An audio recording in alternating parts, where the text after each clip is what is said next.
아이들이 좋아하는 동화책에 나오는 이야기예요. 어느 날 임금님이 산책을 하려고 정원을 거닐고 있는데 정원에 있는 나무들이 다 풀이 죽어 있어요. 그래서 떡갈나무한테 물었어요. 야, 너 왜 이렇게 풀이 푹 죽어 있니? 기운이 없니? 물으니까 떡갈나무가 뭐라고 하냐면 전나무를 가리키면서 나는 저 전나무처럼 저 멋있는 좀 풍채가 있는 모습을 가졌으면 좋겠는데 너무 초라해서 그렇습니다. 그래. 여러분들 알듯이 떡갈나무는 볼품 없잖아. 전나무 어때요? 참 똑바로 곱게 그냥 하늘로 쫙 뻗어 올라가 있잖아. 얼마나 멋있어. 그러니까 아름다운 좀 멋있는 풍채가 없어서 그래서 속이 상해서 이렇게 맥이 없다는 거예요. 그래서 임금님이 그 전나무한테 물었어. 야, 전나무야, 너는 왜 이렇게 풀이 없어서 꼭 이렇게 시들어져 있냐? 그러니까 전나무는 뭐라 그러냐면 포도나무를 가리키면서 난 저 포도나무처럼 좀 맛있는 열매를 주렁주렁 맺으면 좋겠는데 열매를 맺질 못해서 속이 상해서 그럽니다. 그래서 이제 포도나무한테 또 임금님이 물었어요. 야, 너는 왜 이렇게 풀이 죽어 있냐? 그러니까 또 장미꽃을 가리키면서 나는 좀 장미꽃처럼 화려하고 멋있는 꽃을 확 폈으면 좋겠는데 꽃을 피울 수 없어서 그럽니다. 그러더라는 거예요. 근데 참 유독 그 정원 한 구석에 있는 그 제비꽃 하나만은 활짝 꽃이 펴갖고는 행복하게 얼마나 있는지 몰라요. 당당하게 있더라는 거예요. 여러분들 그 제비꽃은 볼품이 없잖아요. 그래서 무슨 꽃이라고 그래요? 할매꽃이라고 그러잖아. 볼품이 없는. 뭐 이렇게 뭐 장미꽃처럼 예쁘지도 않고 볼품 없는 꽃을 펴는데도 뭐가 그렇게 좋은지 행복해 갖고는 덩실덩실하고 있더라는 거예요. 그래서 물었대요.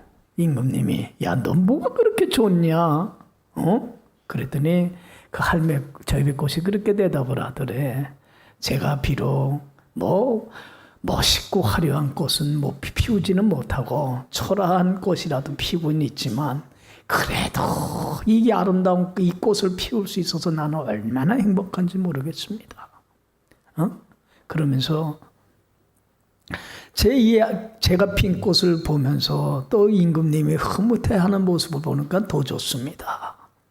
여러분들 봐요. 비록 애기들 동화책이지만 참 이야기를 통해서 우리가 깨닫는 게 있어요. 여러분들 행복과 불행이 어디 있어요? 여러분들 행복한 사람은 자기가 아무리 가지고 있는 게 다른 사람에 비해서 뭐 보잘것없고 하찮은 것일지라도 그렇잖아요. 하나님이 내게 주신 것에 감사하면서 하나님께 영광 돌리며 사는 사람이 제일 행복한 사람이야. 할렐루야. 그렇지 않아요? 많은 거 가지고 있음에도 불구하고 남과 끊임없이 비교하면서 없는 거, 부족한 거, 모자른 것 그저 그것만 생각하면서 원망하고 불평하고 남을 부러워하고 그러고서는 시기와 질투심에서 자기보다 더 잘난 사람, 더 똑똑한 사람, 더 정말 앞서가는 사람 보면 뭐가 해?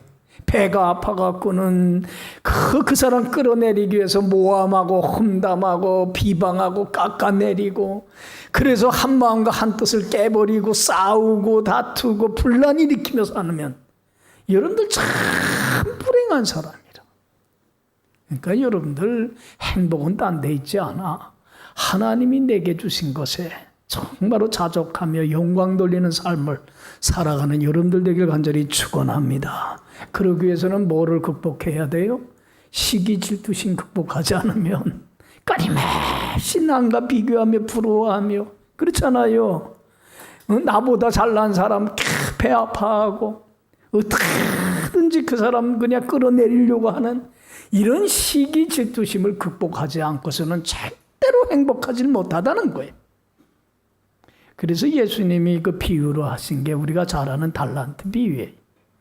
여러분들 어떤 그 돈 많은 사람 주인이 먼 나라로 가면서 그냥 가지고 있는 재산 그냥 묻혀놓을 수는 없잖아.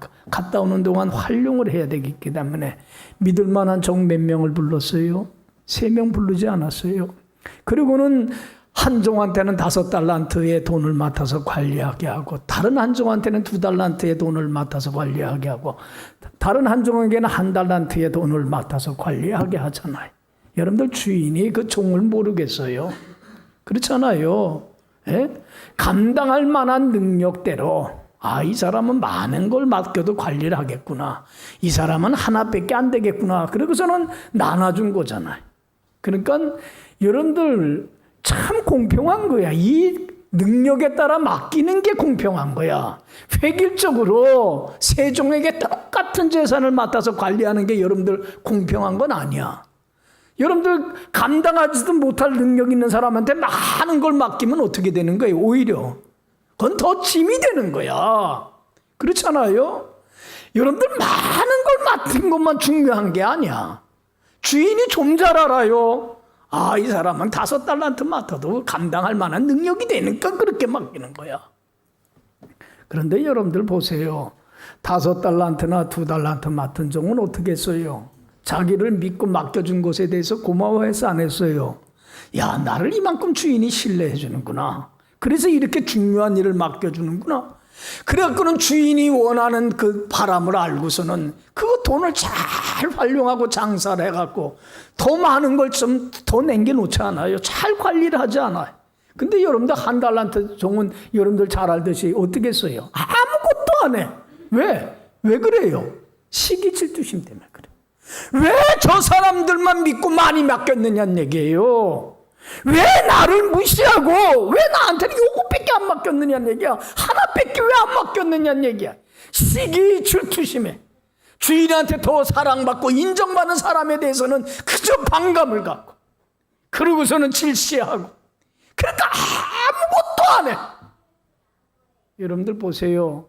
주인이 돌아와서 결산할 때 5달란트하고 2달란트 맡은 종은 뭐라고 그랬어요? 주인이 원하는 대로 잘 활용을 해줬으니 얼마나 흐뭇해요. 그래서 내 주인의 즐거움에 너희들 같이 동참해라. 그러고는 잘했고 충성된 종이라면서 더 많은 걸 맡아 관리하게 하잖아요. 할렐루야. 근데 시기 질투심의 말이에요. 왜 나는 요것밖에 안 맡겨주냐고 말이에요. 에? 나는 왜 인정 안 해주냐고 말이에요. 불평불만 터뜨리면서 말이에요. 아무것도 안 한 이 사람한테는요, 악하고 게으른 종이라고 하면서 있는 것마저 빼앗겨버리고 말잖아요. 그래서 여러분들 예수님이 하시는 말씀이 그거예요. 무릇 있는 자는 받아 어떻게 되고 더 풍족하게 되고, 없는 자는 있는 것마저 빼앗겨. 여러분들 내가 가지고 있는 것들 하나님이 내게 맡긴 것들이에요. 정말로 재능이든지 시간이든지 물질이든지 생명이든지 믿음이든지 다 주님이 내게 맡긴 거야. 얼마를 맡겼든지 간에. 그렇잖아요. 많이 맡겼던 조금 맡겼던 하나님이 나를 아시고 맡긴 거야.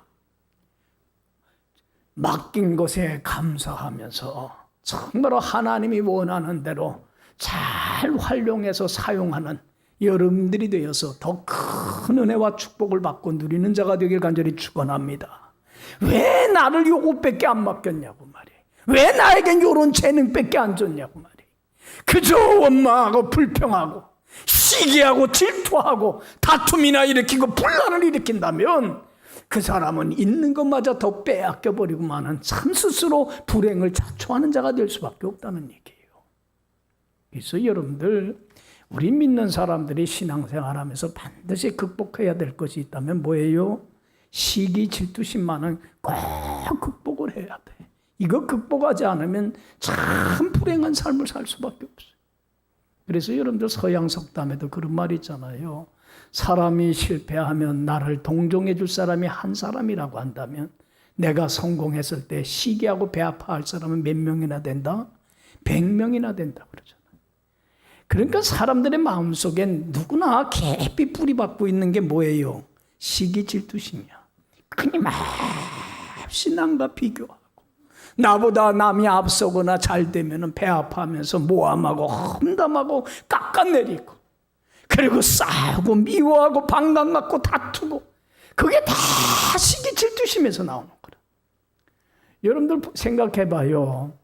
여러분들 그 요셉의 그 배다른 형들이 왜 요셉을 그렇게 미워해? 요셉이 잘못한 것도 없잖아. 동생을 사랑하고 아끼고 돌보면서 화목하게 지내야 될 형들이 왜 동생을 그렇게 못 살게 굴어? 이유가 뭐예요? 시기 질투심 때문에 그래. 그렇잖아요.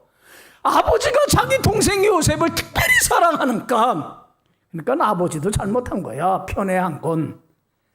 그런데 왜 동생만 사랑하고 왜 동생만 인정해 주냐고 말이에요. 그 동생에 대해서 시기 질투심 때문에 반감 갖고 미워하고, 그러다가 여러분들 어떤 행동을 해요? 동생을 웅덩이에 빠뜨려서 죽여버리려다가 돈 받고 뭐 해버리고 말아요. 상인에게 팔아버리고 마는 끔찍한 죄악을 범해버리고 말잖아요. 그 근저에는 다 시기 질투심이 자리 잡고 있는 거라. 여러분들, 그래서 우리는 이거로부터는 자유할 줄 알아야 되는데, 어떻게 하면 우리 마음속 깊이 자리 잡고 있는 이 시기와 질투로부터 우리가 자유할 수 있는 비결이 뭘까? 그걸 교훈해주고 가르쳐주는 게 오늘 본문 얘기입니다. 여러분들, 그 고린도 교회의 가장 큰 문제가 성도들 간의 마음과 뜻이 하나가 되지 못해서 자꾸 싸우고 다투는 거야. 내 없네, 네 없네, 내가 잘났네, 네가 잘났네.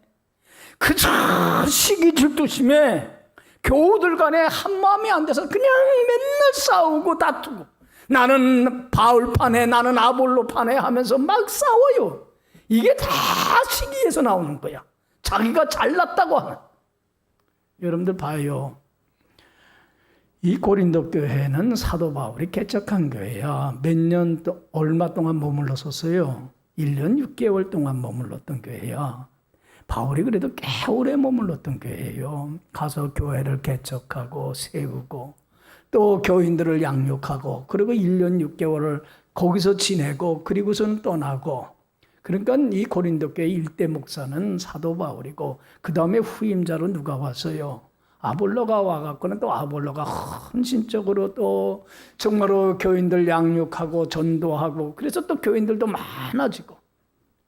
그러다 보니까 사도 바울한테 복음을 듣고 양육받은 사람하고 아볼로한테 전도를 받고 양육받은 사람하고 패가 어떻게 됐어? 갈라져 버리고 만 거야. 두 패가 생겨버리고 말았어요. 그리고는 이 오늘날 이 고린도 교회가 이만큼 서기까지는 누구의 공이 최고다? 바울이 없었으면 안 돼. 그러니까 바울이 정말로 있었기 때문에 우리 교회가 이렇게 선 거야. 그러니까 바울한테 전도받고 양육받은 우리들이 공로가 큰 거야. 그러면서 자기네들이 최고라고 앞세워요. 그러니까 또 아볼로에게 전도받고 양육받은 사람들이 가만히 있질 못하잖아. 야, 그게 왜 바울 탓이냐? 아볼로가 후임자지만 와서 잘 목회해서 그런 거지.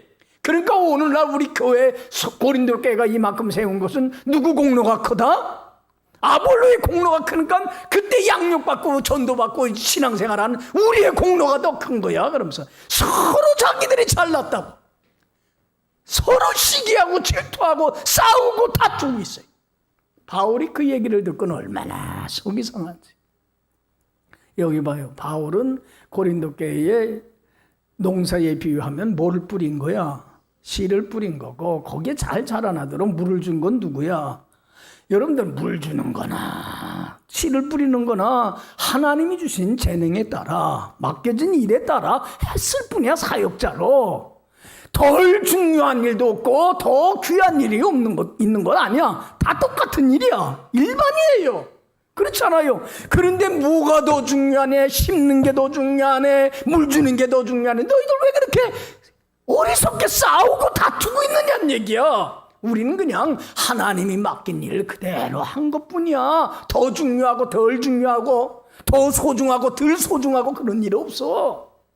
그런데 왜 그걸 갖고 시기질투심에 싸우냐는 얘기예요. 여러분들 봐요. 가와만사성이라고 가정이나 여러분들 교회나 나라나 싸우고 다투면 어떻게 돼요? 다 망해요. 화목이라는 게 제일 중요한 거예요. 이 화목을 깨트리는 가장 큰 이유가 시기 질투심이다. 남이 잘나는 걸 못 봐. 배가 아파서. 그래서 어떻게든지 끌어내리려고 그러고 어떻게든지 반감을 갖고 싸우고 다투고 분란을 어디 가나 그렇게 일으키는 거예요. 여러분들, 그래서 사도 바울이 안타까워서 하는 얘기예요. 그러면서 너희들이 이렇게 시기심을 극복을 못하고 싸우고 다투는 이유가 뭔지 아냐? 그것을 얘기하고 있는 게 오늘 본문이에요. 이유가 뭐라고 그랬어요? 3절 보면, 자, 다 같이 읽어봅시다. 시작. 너희는 아직도 육신에 속한 자로다. 너희 가운데 시기와 분쟁이 있으니 어찌 육신에 속하여 사람을 따라 행함이 아니리요. 어디에 속해서 살아서 그래요? 여기 봐요. 여러분들, 우리 그리스도인은 두 종류의 사람이에요. 딱 두 사람으로, 두 종류로 분류가 돼요. 하나는 육에 속한 사람이고 하나는 영에 속한 사람이에요. 내가 육에 속하였는지 영에 속했는지 이건 매우 중요한 문제야. 예? 내 영적 상태를 늘 점검을 해야 돼. 여러분들 봐요. 제가 설교 시간에도 자주 얘기를 하지만 그 왕자와 거지의 얘기 있잖아요. 여러분들, 왕자가 자기와 꼭 닮은 거지한테 뭘 제안을 해요? 너가 왕자 옷을 입고 너 왕궁에서 살아라. 네 거지 옷 내가 대신 입고 세상에 나가서 구경하며 살겠다 그래. 그래서 여러분들, 거지가 졸지에 뭐가 됐어요? 왕자가 돼. 왕자의 신분으로. 엄청난, 이건 기적적인 신분의 변화예요. 그러니까 거지가 왕자가 된 것은 절저히 누구 덕분이야? 왕자 덕분이야. 왕자의 은혜를 입지 않았으면 거지가 어떻게 왕자가 돼요? 여러분들, 우리 예수 믿는 사람들은, 여러분들, 하나님의 자녀의 권세라고 하는 건 대단한 거야. 여러분들, 우리가 만왕의 왕이요 만주의 주가 되시는 하나님 아버지의 자녀라고 하는 것은 그렇잖아요. 일개 나라의 왕자가 아니라 우리가 어떻게 거룩하고 흠없는 하나님의 자녀가 되는 권세, 이런 기적적인 신분의 변화가 일어났어요. 이건 전적인 주님의 뭐예요? 은혜일 뿐이야. 여러분들, 죄 없으신 예수님, 하나님이신 예수님이 나를 찾아와서 나의 더럽고 추한 죄의 옷을 자신이 대신 입으시고 자신이 입고 있던 의의 옷을 나에게 입혀주시고 나의 죄와 허물을 대신 짊어지고 십자가에 죽는 엄청난 값을 치르고 나서 나를 거룩하고 흠없는 하나님 자녀로 삼아주셨어요. 그렇다고 한다면 여러분들 생각을 해보세요. 이제는 왕자가 된 거지는 왕궁에서 생활하게 됐는데 이제는 뭘 버려야 돼? 뭘 버려야 돼요? 거지 생활 속에 살던 거지 근성을 버려야 돼. 왕자답게 살아야 돼. 근데 여러분들 생각해봐요. 하루아침에 그 거지 생활하던 거지 근성 버리는 게 쉬워요? 어려워요? 왕자의 옷을 입고 왕궁에서 생활을 하고 왕자가 됐지만 그 오랫동안 생활했던 거지 근성, 삶의 모습, 태도를 버리는 건 쉽지는 않아. 그런데 그걸 빨리 버리고 왕자답게 살아야 돼. 여러분, 우리가 하나님의 은혜로 거룩한 하나님 자녀가 됐지만 자녀답지 못한 죄성이 아직도 우리에게 많아요, 안 많아요? 옛사람이 얼마나 많아. 사단에게 져갖고 죄에 불순종하며 죄 가운데 살던 나를 구원해 줬지만 아직도 사단에게 져서 육의 소욕을 쫓으며 불순종하고 하나님 마음을 아프게 하고 슬프게 하는 옛사람의 모습을 아직도 우리는 가지고 있어요. 있어요, 없어요? 이거 버려야 돼. 이거 버리고 하나님 자녀답게 우리 안에 내주하시는 성령님에 이끌려서 성령의 소욕을 쫓아 말씀을 순종하며 하나님 자녀답게 살아야 돼. 그런데 여러분들, 우리가 하나님 말씀, 성령에 이끌려서 말씀에 순종하며 하나님 자녀답게 살려고 하지만 하나님 말씀대로 살지 못하는 또 다른 내와 두 마음이 항상 싸워. 여러분들, 말씀의 자리로 나가지 못하게 하는, 불순종의 자리로 여전히 나가게 하려고 하는 그 정말로 누가 주는 마음이에요? 사단이 주는 마음이다. 사단은 육의 소욕을 쫓아 살게 해. 그래서 육의 소욕은 성령의 소욕을 거스르고 성령의 소욕은 육의 소욕을 거스르고 항상 두 마음이 싸워. 그런데 여러분들, 이때 우리 예수 믿는 사람들은 주님의 은혜 감사한다면 뭐에 이끌려 살아야 돼요? 성령에 이끌려 진리인 말씀 안에 살아 하나님 자녀답게 살며 하나님 영화롭게 해야 돼. 할렐루야. 이게 영에 속한 사람이에요. 그런데 영 하나님의 자녀가 됐음에도 불구하고 옛사람의 모습을 벗어던지질 못하고 사단에게 져서 육의 소욕을 쫓아 죄 가운데 불순종하며 하나님 앞에 합당치 못하게 살아간다면 여러분들 하나님의 영광을 가리우는 자 같아. 여러분들이 지금 고린도 교인들이 한 마음과 한 뜻이 되지 못해서 시기와 질투로 싸우는 건 이들이 영에 속해 살아서 그래요. 육에 속해서 살아서 그래요. 육주도적인 삶을 살기 때문에 이렇게 서로 싸움과 다툼과 분란을 일으키는 거예요. 여러분들 정말로 주님의 은혜가 감사한다면 이제는 사단에게 져서 육의 소욕을 쫓지 않고 영에 이끌려 살아가는 영주도적인 삶을 살아가는 여러분들이 되길 간절히 축원합니다. 왜 우리가 육주도적인 삶을 살아서는 안 되는가? 여러분들 육주도적인 삶을 살면 영이 자라나질 못해, 성장하질 못하고 어린아이와 같은 미숙한 상태에 그대로 머물러 있을 수밖에 없어요. 절대로 믿음이 자라나질 못해요. 그래서 1절에 그러잖아요. 1절 우리 다 같이 읽어봅시다. 시작. 형제들아, 내가 신령한 자들을 대한과 같이 너희에게 말할 수 없어서 육신에 속한 자 곧 그리스도 안에서 어린 아이들을 대한과 같이 하노라. 여기 봐요. 형제들아, 내가 신령한 자가 뭐예요? 영주도적인 삶을 살아가는 성숙한 신앙인을 대한과 같이 대할 수가 없어서 너희들은 정말로 육신에 속한 자 곧 그리스도 안에서 어린아이와 같은 자들이다. 여러분들 여기 봐요. 여러분들 우리가 육신에 속해서 살면 절대로 믿음이 자라나질 못해. 무슨 상태에 머물러 있어요? 영적인 어린아이와 같은 미숙한 상태에 그대로 머물러요. 여러분들 봐요. 아기들이 태어나면 건강한 아이들은 시간이 흘러가면 자라납니까? 안 자라납니까? 성장하는 게 당연한 거야. 그런데 건강하지 못한 아이들, 성장 호르몬에 이상이 있거나 뭔가 문제가 있는 아이들은 자라나질 못해요. 여러분들 성령에 이끌려서 진리 말씀에 순종하며 하나님 자녀답게 거룩한 삶을 살아가는 사람, 옛사람을 벗어던지고 새 사람답게 새로운 피조물답게 살아가는 사람은 주님의 성품을 담는 데까지 믿음이 자라나고 성장을 하게끔 되어 있어요. 그러나 육에 속하여 살면 사단에게 져서 옛사람 그대로 사단에 사로잡혀서 불순종하며 죄 가운데 살던 그 모습 옛사람을 벗어던지질 못하고 하나님의 자녀가 됐음에도 불구하고 육주도적인 삶을 살게 되면 믿음이 자라나질 못해. 그래서 어느 상태에 머물러요?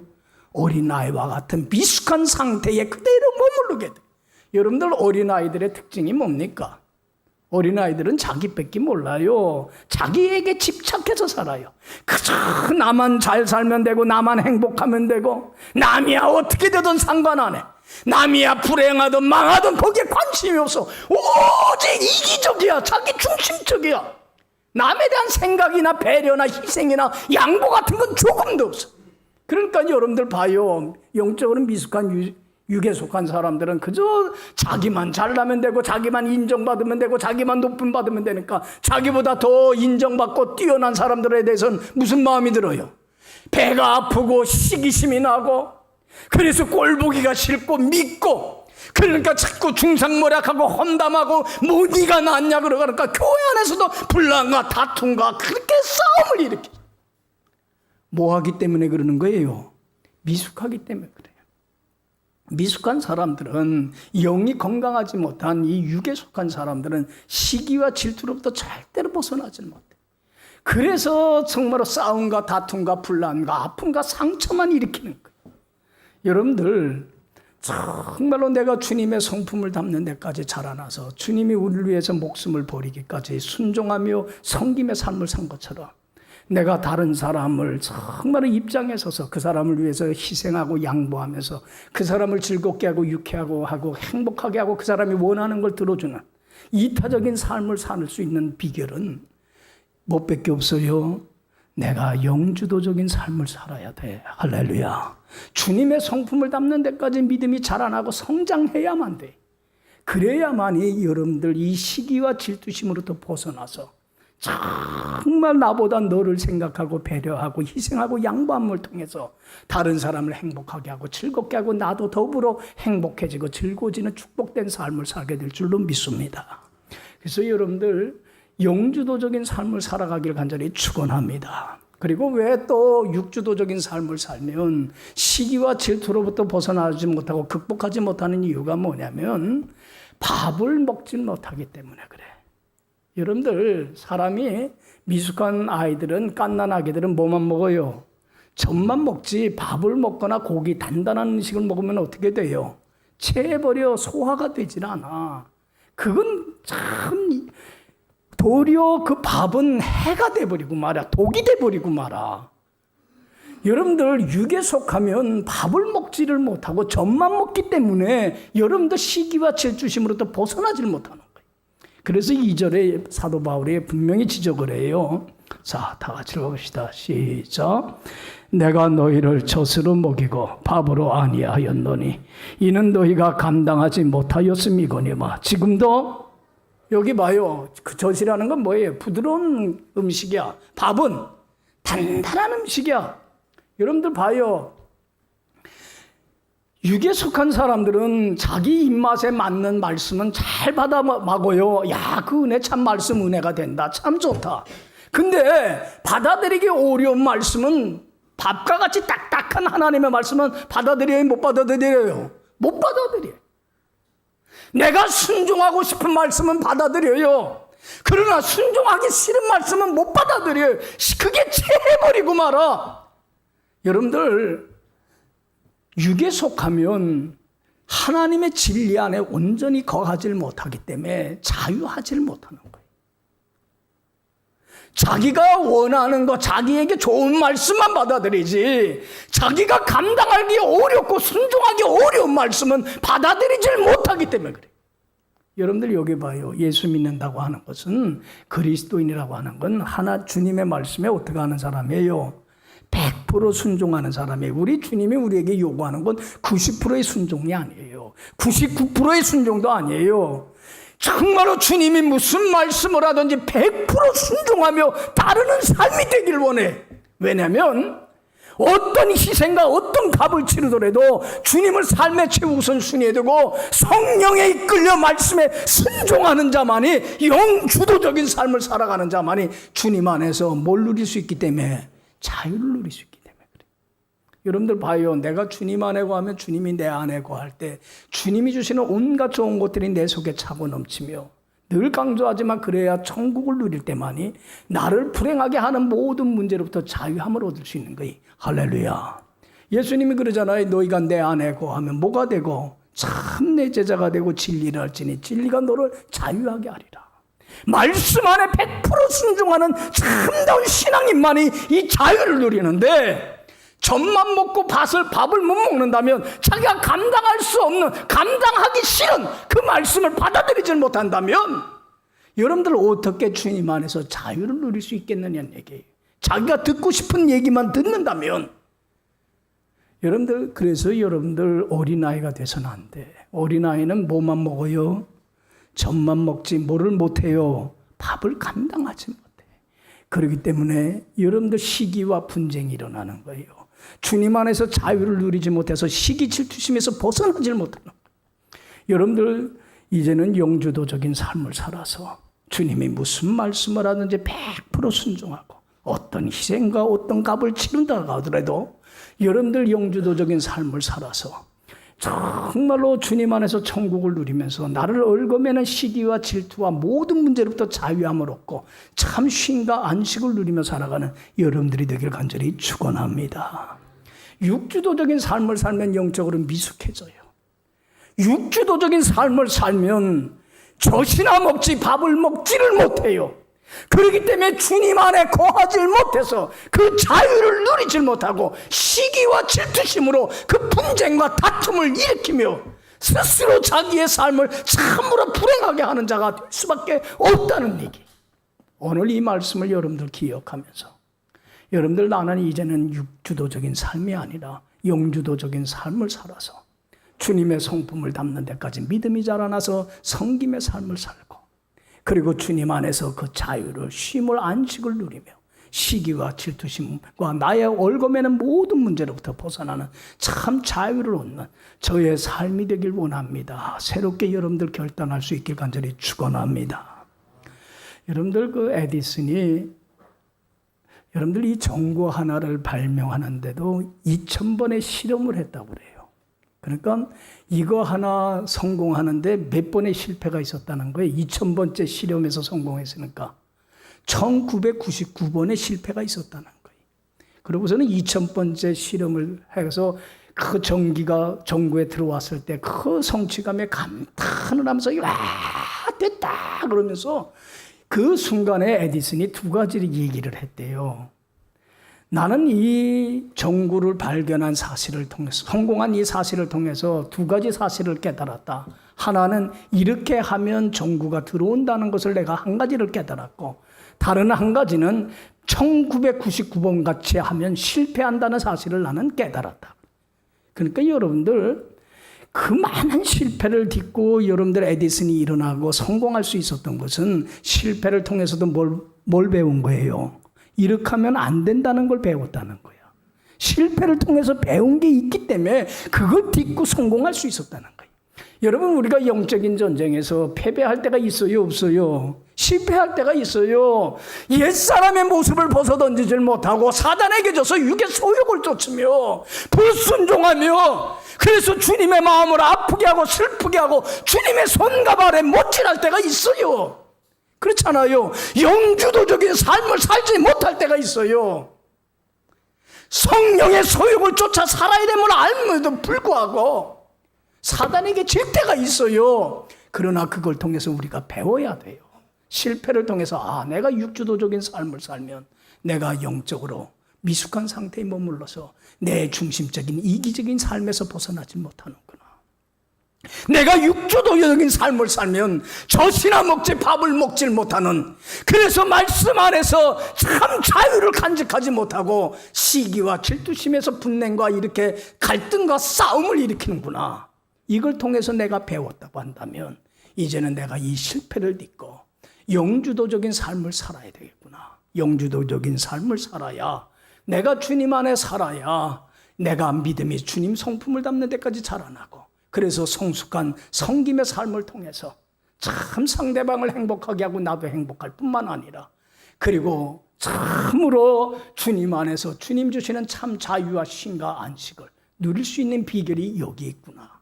이걸 다시 한번 체득하고 오늘 말씀을 생각하면서 이제는 남은 생에만은 사단에게 져서 육신에게 이끌려 육주도적인 삶을 사는 게 아니라 영주도적인 삶을 살며 성령에 이끌려 하나님 자녀답게 살아 하나님을 영화롭게 하며 하나님의 큰 축복 속에 거하는 여러분들의 삶이 되길 간절히 축원합니다.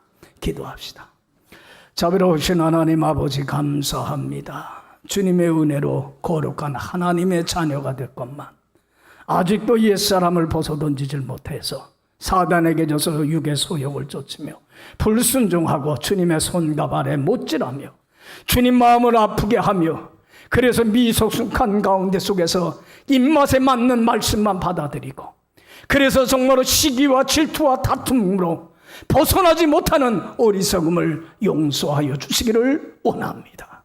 이제는 우리 안에 내주하시는 성령에 이끌려서 진리인 말씀 안에 늘 순종하며 하나님 자녀답게 살아서 주님의 성품을 담는 데까지 믿음이 자라날 뿐만 아니라 주님 주시는 참 자유로 인하여서 정말로 나를 얽어매는 시기와 질투와 모든 것으로부터 벗어나서 주님 안에서 참 자유와 쉼과 안식을 누리며 하나됨을 화평함을 정말로 이루어가는 축복된 삶이 되게 하여 주옵소서.